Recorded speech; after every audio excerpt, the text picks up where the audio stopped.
Hello and welcome everyone to another episode of DeckedUP, a gaming and tech podcast. I'm your host, Mekel Kasanova, and I'm coming at you with another episode. In this one, we're going to be talking about two primary topics. The topics are, one, we're going to talk about the Activision Blizzard, uh, them actually finally getting purchased by none other than Xbox.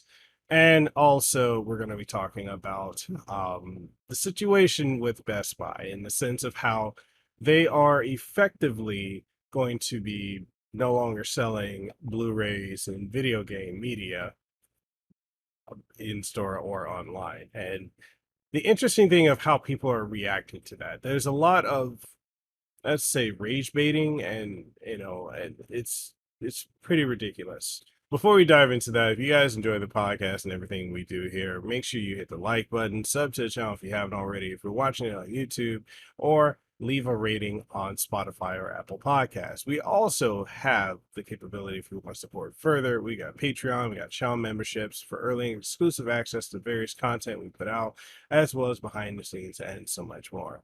So, with all that being said, let's go ahead and get on into this episode. All right, so the first order of business here, we're going to talk about the Activision Blizzard King joining Xbox. And I want to say that the writing was kind of on the wall for this. This is not something that I personally feel shocked or surprised that was going to happen. Uh, Especially if you remember the whole thing of how, like, the FTC, at least here, they've been trying to blockade that, and that whole court case was truthfully very, very messy. But officially has gone through. I don't know if why anyone would be, I guess, at this point, surprised given how the leaks happened. So at that point, it's kind of like, yeah, it's kind of a lock that this is actually going to go through. I mean, Microsoft is probably the only company in gaming that has the financial capability of purchasing this, and the implications of this and the fear mongering around this has been very interesting.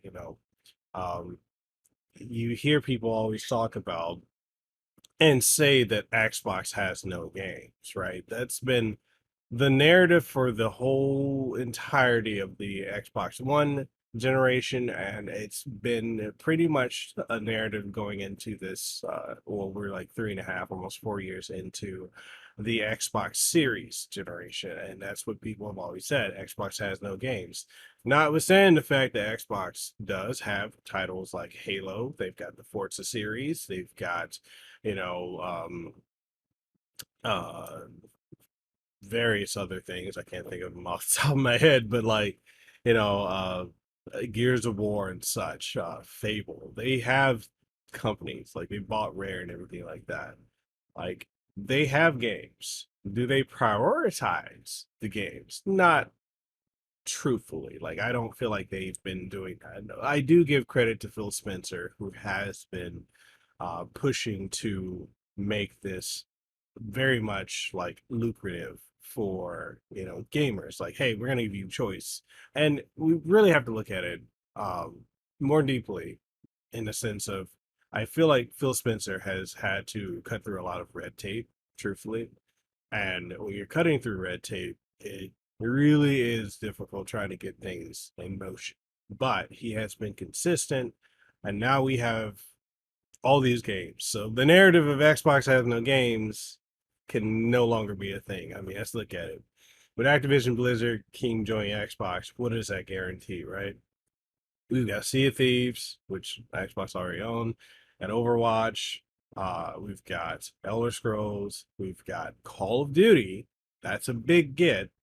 Senua Saga, Hellblade 2. We got Warcraft. You got Diablo. You've got Fallout, StarCraft, Doom, Candy Crush, which I haven't given a damn about Candy Crush since like 2013, so it's interesting. I guess people still play that. You got the Tony Hawk Pro Skater games, and you got a lot, quite a lot. It's just, to me, if the narrative continues of Xbox has no games, I think the goalpost is going to be shifted to, oh, Xbox has no games, so they have to buy it, which is actually kind of a bit of a narrative now. It's unfortunate that's a narrative, but it is nonetheless a narrative that people are pushing. So that sucks.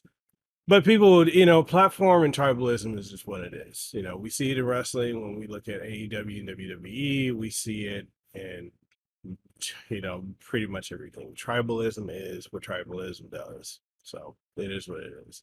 But now that we've got that, right? This merger has officially come through.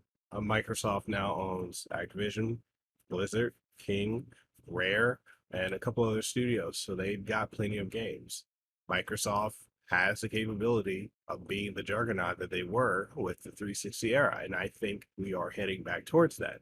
Although there's all this pushback.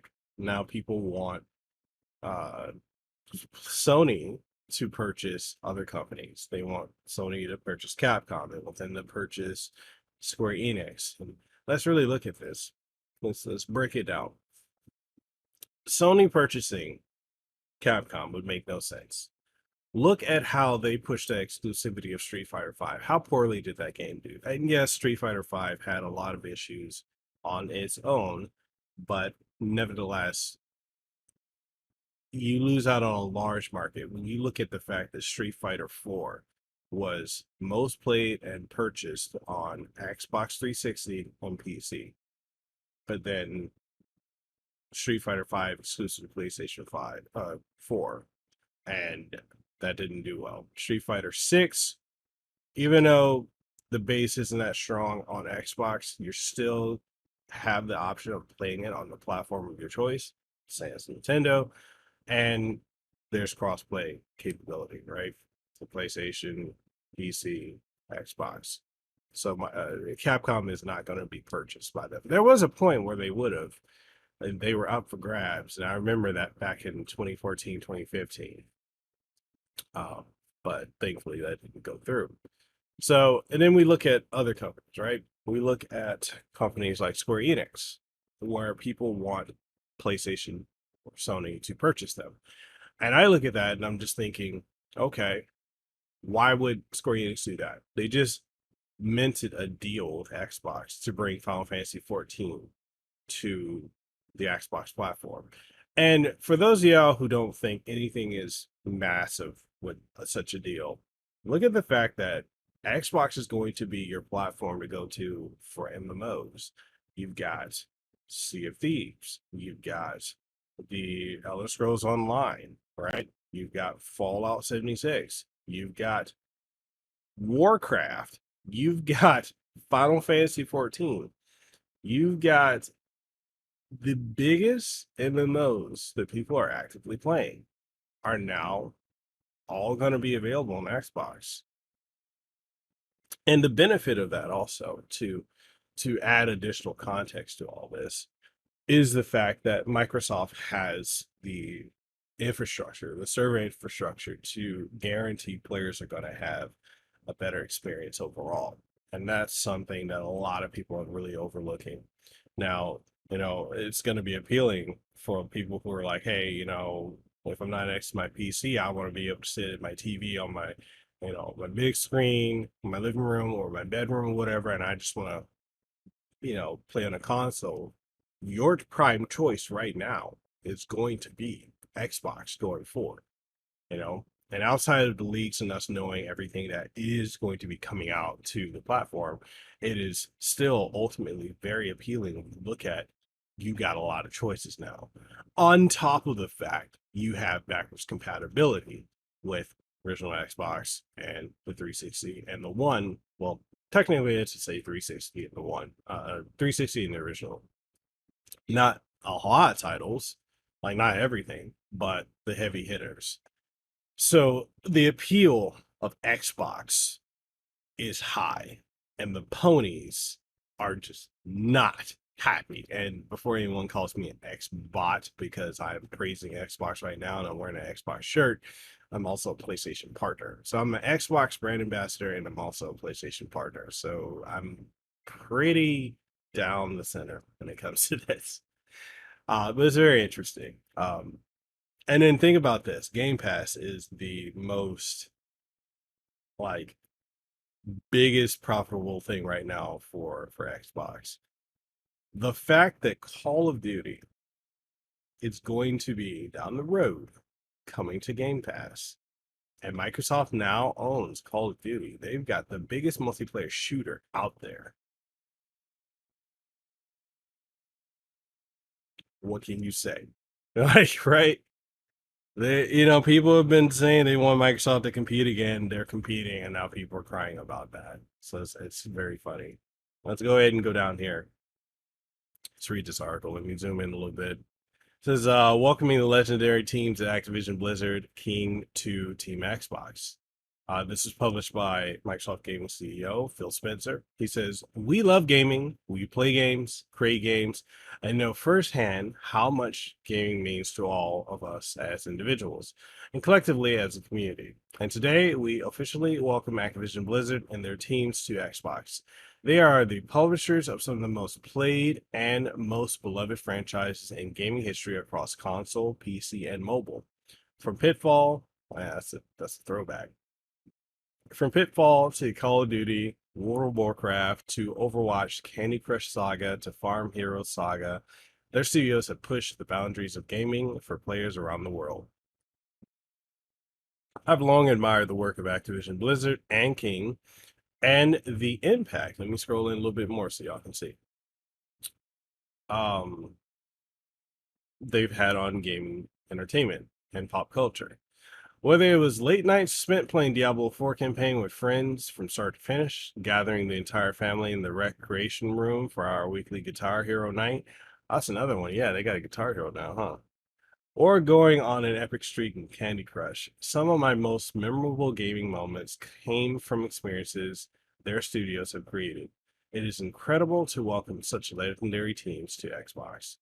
As one team, we'll learn, innovate, and continue to deliver on our promise to bring the joy and community of gaming to more people. We'll do this in a culture that strives to empower everyone to do their best work, where all people are welcome, and is centered on our ongoing commitment of gaming for everyone. We are intentional about inclusion in everything we do at Xbox, from our team to the products we make and the stories we tell, to the way our players interact and engage as a wider gaming community. Together, we'll create new worlds and stories. Bring your favorite games to more places so more people can join in, and we'll engage with and delight players in new, innovative ways in the places they love to play, including mobile, cloud streaming, and more. Players have always been at the center of everything we do, and as we grow, we'll continue to keep players at the heart of it all. We'll continue to listen to your feedback, build a community where you can be yourself, where developers can do their best work, and continue to make really fun games. As promised, we will also continue to make more games available in more places, and that begins now by enabling cloud streaming. Sorry, I can't even talk. By providing cloud streaming or enabling cloud streaming providers and players to stream Activision Blizzard games in the European Economic Area, a commitment made by the European Commission. Today, we start the work to bring beloved Activision Blizzard and King franchises to Game Pass and other platforms. We'll share more about when you can expect to play in the coming months. We know you're excited, and we are too. For the millions of fans who love Activision Blizzard and King Games, we want you to know that today is a good day to play. You are the heart and soul of these franchises, and we are honored to have you as part of our community, whether you play on Xbox, PlayStation, Nintendo, PC, or mobile. You are welcome here and will remain welcome, even if Xbox isn't where you play your favorite franchise, because when everyone plays, we all win. We believe our news today and will unlock a world of possibilities for more players to play, or more ways to play. Thank you for the ongoing support. We have so much more to come in the months ahead. I'm excited for the future and cannot wait to share it with you. I'm gonna tell you right now, having dyslexia, let me go full screen. Look, having dyslexia can be a bitch when you're trying to read something. So my apologies for butchering a lot of that, but this dyslexia is a bitch. Anyway, going back to this. A lot of people have this idea that, Microsoft's just gonna, with this purchase of Activision Blizzard, they're gonna make it so that you can't play these games anywhere else. Here's the thing, when I hear people like that, there's so many hot takes, and for the most part, highly uneducated people when it comes to this space in gaming.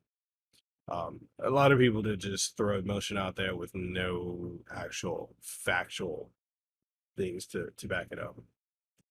So there's a statement here that is actually very, very key. And I'm not sure how many people are actually going to pick up on this, but the statement here saying whether you play on Xbox, PlayStation, Nintendo, PC, or mobile, you're welcome here and will remain welcome. Even if Xbox isn't where you play your favorite franchises, because when everyone plays, we all win. If you don't understand the significance of that statement, I do not know what to tell you. Other than, I guess I can just sit here and educate you. Let's look at a couple things. What is Microsoft most known for? Windows, right? Outside of Windows, and that being the standard for PC, what do they have that's available on every platform, no matter what? Word, Excel, PowerPoint, Office as a whole, the Microsoft Office suite. That used to be, for the longest time, exclusive to PC. And then it went to Mac, and it was gimped. And then they made it to it's uniform no matter what platform you pick up. Whether you're on PC, whether you're on Mac, whether you're on Chrome, it doesn't matter. You have the same experience with the Office suite across the board, right? They're also doing this with Gamepass and Gamepass PC. So you don't really have to own an Xbox to play Xbox games. You can stream it, you can play it on PC, natively download it and play it on PC. What I'm getting at that people don't seem to understand is that Microsoft is about services. They understand that when it comes to hardware, we're at a point now where people are more about subscription services. And yes, the industry has trended towards subscriptions for a while, and there was a lot of pushback. Pretty much, if we go back to Don Matrick and his statement back in the E3 2013, before the Xbox One came out, what he was talking about, the vision that Microsoft was actually pushing with the Xbox One, about it being the central hub and everything. That is technically where we are now with entertainment, media, work, and everything. Everything we need is pretty much at our fingertips. With services. Streaming services now are more prevalent now than they've ever been. Netflix, Hulu, Peacock, all these different streaming services now. Cloud services for productivity.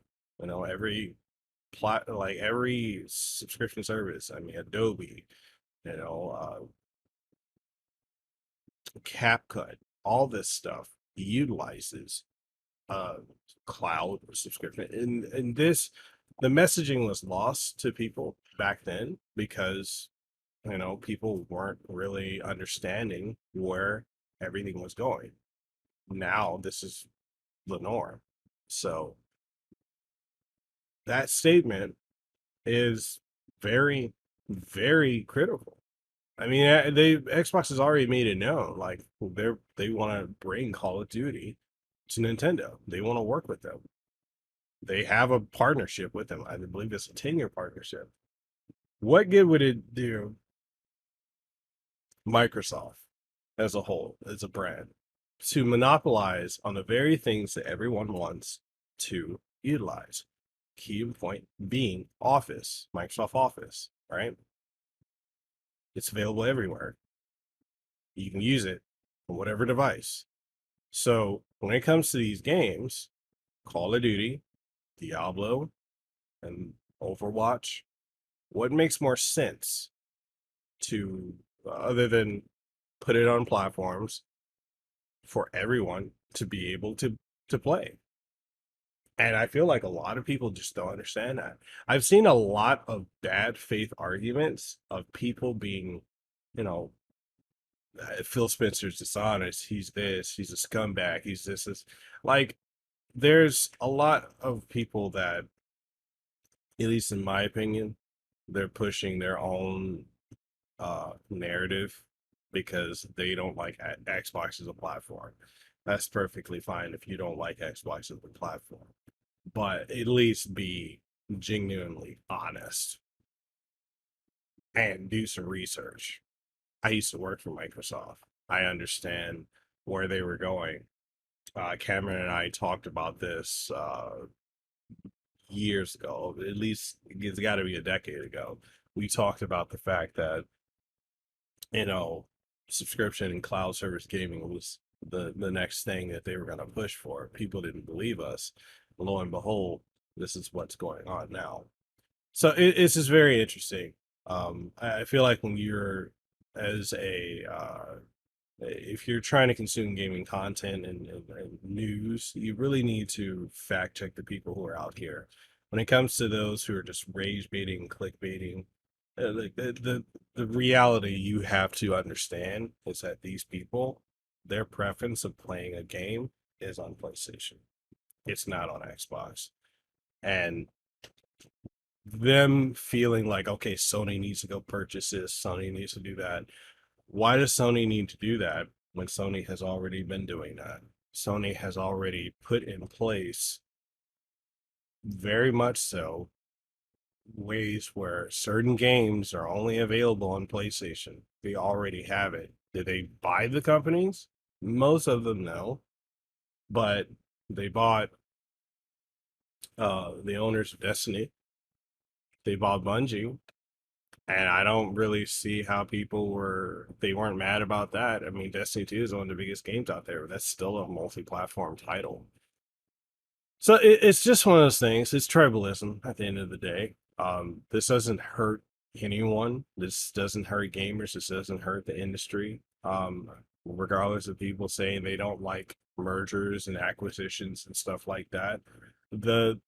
When I hear people talk about that stuff and how bad it is, I feel like people who make those claims already don't understand anything about businesses. Acquisitions and mergers happen all the time. Why? It could be anything. It could be the fact that whatever company is being acquired, they either want to sell off and do something else, or, you know, they need the financial backing, or they view it as ultimately being something that's more lucrative. You know, this happens all the time, every day. You know, with our everyday products and companies, this has happened. This is business 101, and I feel like we have too many people who are reporting on this stuff that don't actually know anything about business. And, you know, that's a whole topic for another discussion, but it's quite interesting. So this isn't a bad thing. I'm glad that this happened, and I look at this in the sense of like, all right, we finally have some for momentum on this, and I'm looking forward to a lot of these games going to Game Pass. And this is going to lead into our next topic. Next topic we have, we're going to be talking about this right here, this whole situation um,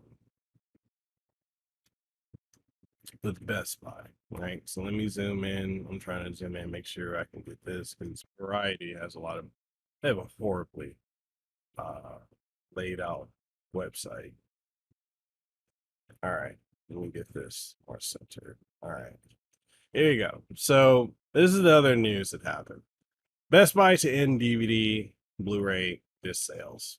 All right, this is written by Todd Spangler.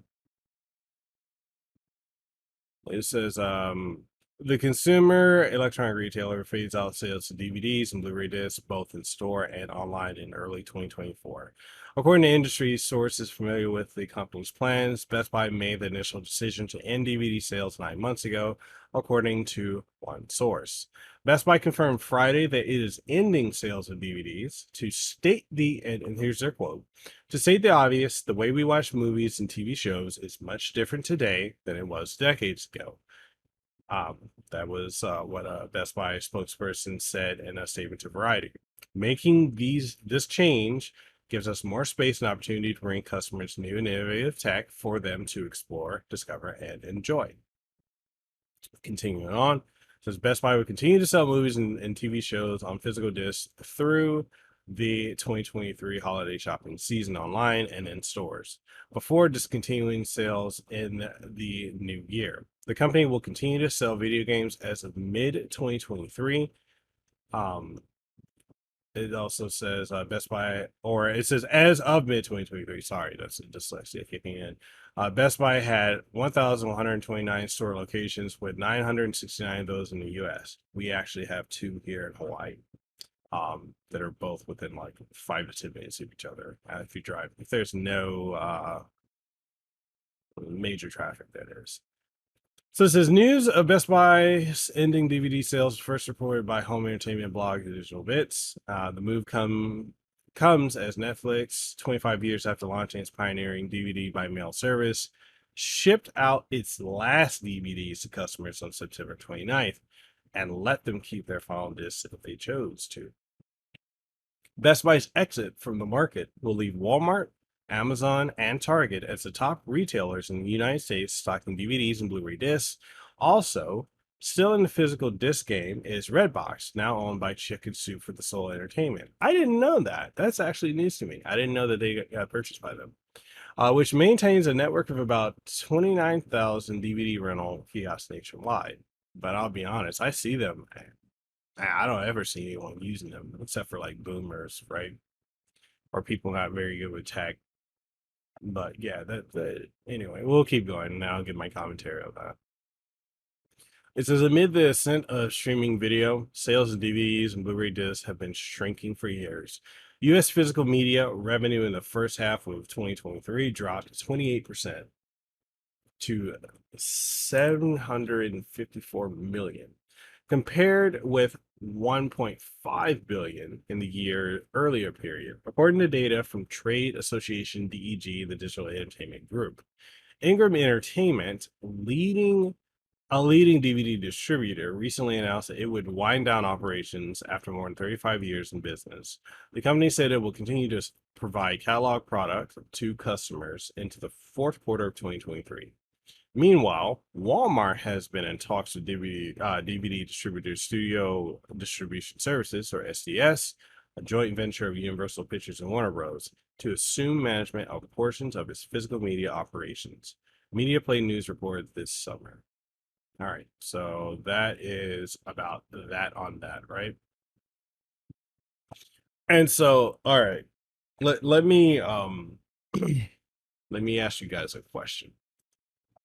The question I have for you, because I've seen so many people rage bait, clickbait, and go pretty much fucking Nostradamus about Best Buy no longer selling DVDs and Blu-rays. They're also not going to be selling physical games anymore either. So here's the thing. When's the last time you physically went into a store to buy a game? Physically. Most of you will say, yeah, you physically buy games constantly. I do too. I like having a physical collection of games. The other question I have for you is, when's the last time you bought a DVD or Blu-ray? And not only when's the last time you bought one, but when's the last time you put that in your Blu-ray player or your console? I'll be honest. I've got Blu-rays, I've got DVDs. I can't tell you the last time I actually have put one in to use. It's been probably, if I go off of how long I've been married to my wife, Lehua, I have not actually used a Blu-ray or DVD in the entirety of the time that we have been married. I just haven't. And it's just because of streaming services.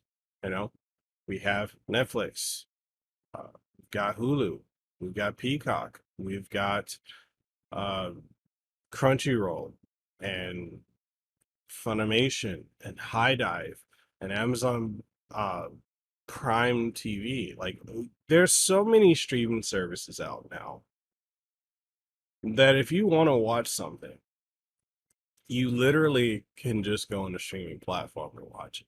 Hell, even most of the shit's on YouTube too, right? So when I see people again going doom and gloom, worst case scenario, end of the world, all this stuff about physical media no longer being a thing and people now buying not you know, the whole thing, I guess, in the gaming sphere, you're not going to be able to go out and physically buy games, and this is the death of gaming media. Here's the thing: a lot of these are just glorified DRM discs. It's just literally just that. You put it in your console, it downloads to the game, and it downloads to the console, and then it uses the disc as a DRM checker. We've been so far removed from the day of we get a game, we pop it in, we start playing it. That's been 20 years removed from that, you know, or roughly more like 15, let's say 15, 16 years removed from that. The physical media is, I mean, you look at how much it costs for these companies to produce the physical media, right? We've been seeing the decline in physical media for a while. Look at manuals. When's the last time you saw a manual in a game you bought, right? Remember when you used to buy a game, it had a manual, and the manual was full color, all this attention and detail was in the manual. And then over time, we started seeing manuals start being less and less gaudy. Then it got to a point where they were just black and white. Then it got to a point where they were just excerpts, like just slide-ins. And then it's at the point now where unless you get something that's a deluxe edition or ultimate edition, it doesn't come with anything in it.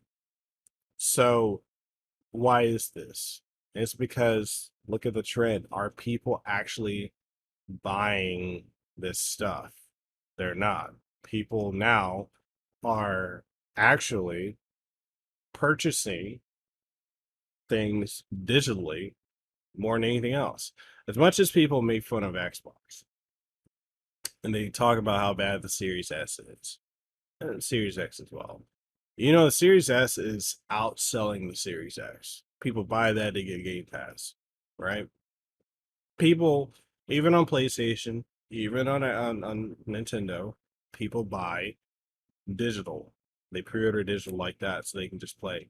Because look at it, how the world is now. We don't have time often to, you know, a lot of us that are working. We need to. Do we want to get up and go somewhere to purchase this stuff? No, we want to be able to. Hey, I'm just gonna download it. I'm gonna play it. You know. Uh, and then there's more incentives. Like, do you own a game? Now, the flip side of that, flip side of that conversation is the fact that it puts us in a position where when you look at um,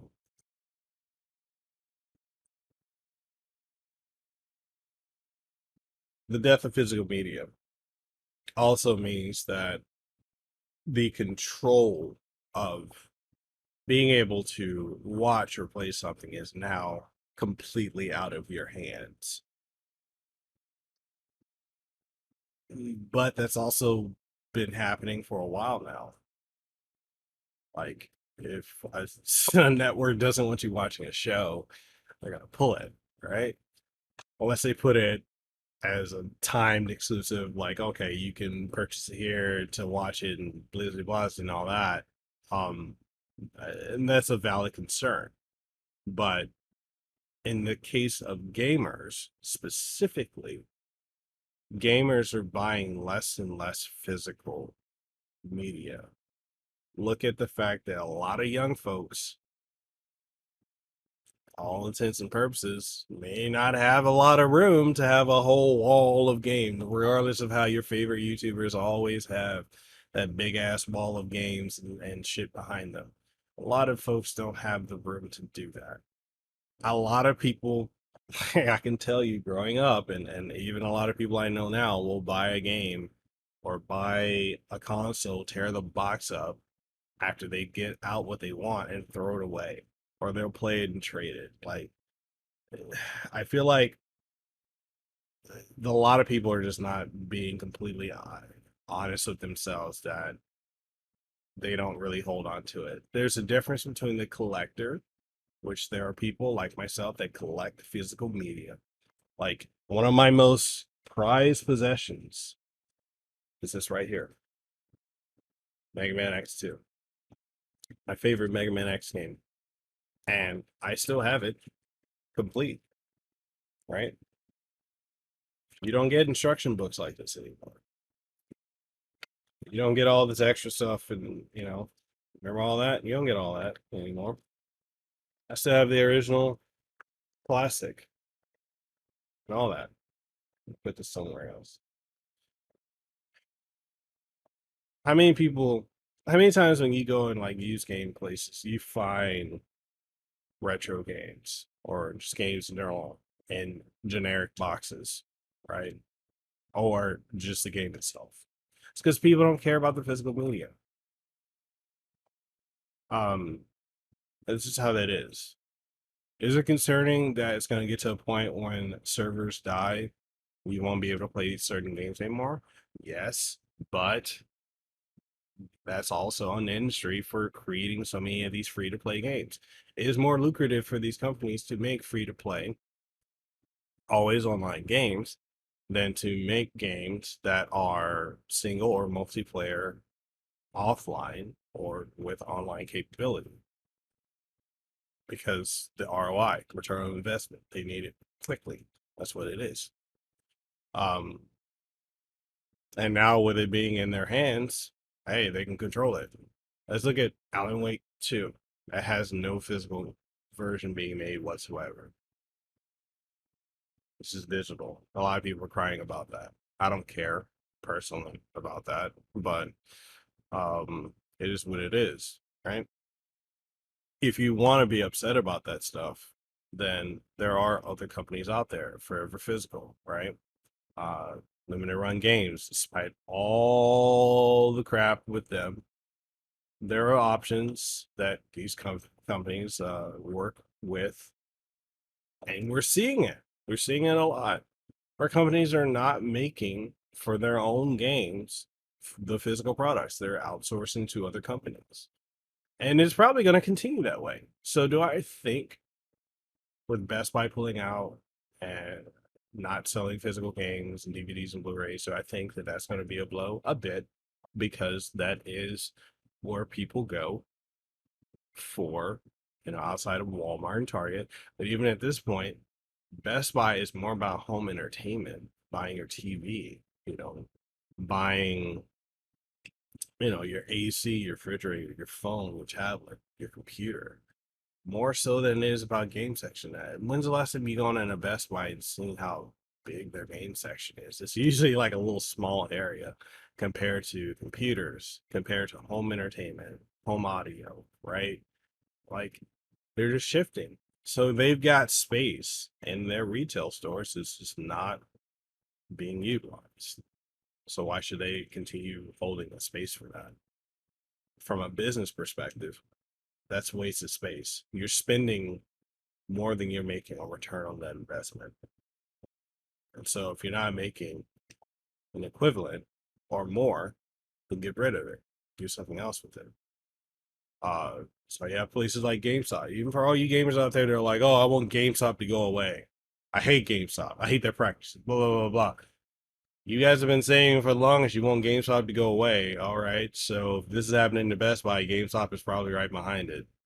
And when that goes away, where are you going to get your games physically? Amazon, that's one. Walmart's another, but they're also shrinking down their physical game area. So it's Target. So what are you gonna do? I don't know. I'm not as emotional about this because mostly consume digital content, and what I do have is I focus on retro. Now, this is going to cause another bump to the retro market. I will see that, both for retro games, retro DVDs, and Blu-rays. So if you're looking to purchase anything, now would be the time to do so. But aside from that, yeah, that's all I got.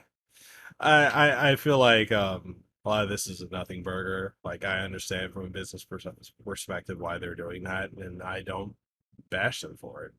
At the same time, I understand that some people just a lot of people are being very emotional about this, and it gets them clicks, and being angry, and that's the thing. Like, it's a notice me senpai, attention seeking thing that people do. Is what it is. When the metrics show that people aren't buying physical media anywhere near, the market goes where the businesses go with where the market leads. And people modern day aren't buying physical media as much. It just is what it is. People don't have as much space or disposable income or desire for it. They just rather pay for a subscription service, which ultimately, yes, over time, the lifespan of something you're paying more for, but you're also getting a variety of choice. So that's what that is. That's my final takes on it. What do you guys think? I would like to know what you guys think about this whole thing. Is it the Nostradamus, the end of the world?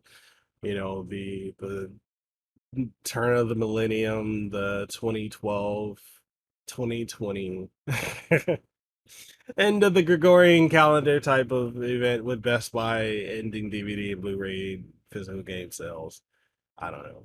Let me know what you guys think in the comments down below. Keep it classy and keep some aloha with it. Other than that, if you enjoyed this episode of Decked Up, if you're watching it on YouTube, like it, share, subscribe, consider becoming a channel member or Patreon supporter. If you're listening to it in audio format on Spotify, Apple Podcasts, Amazon Music, or Pandora, iHeartRadio, wherever you're listening to it, then make sure you leave a rating. Share it around with someone. All that being said, I'll catch you guys in the next one. Make sure you follow me on social media, and yeah, I'll catch you guys in the next one. Stay safe, be blessed, have aloha, and I'll see you around. Peace.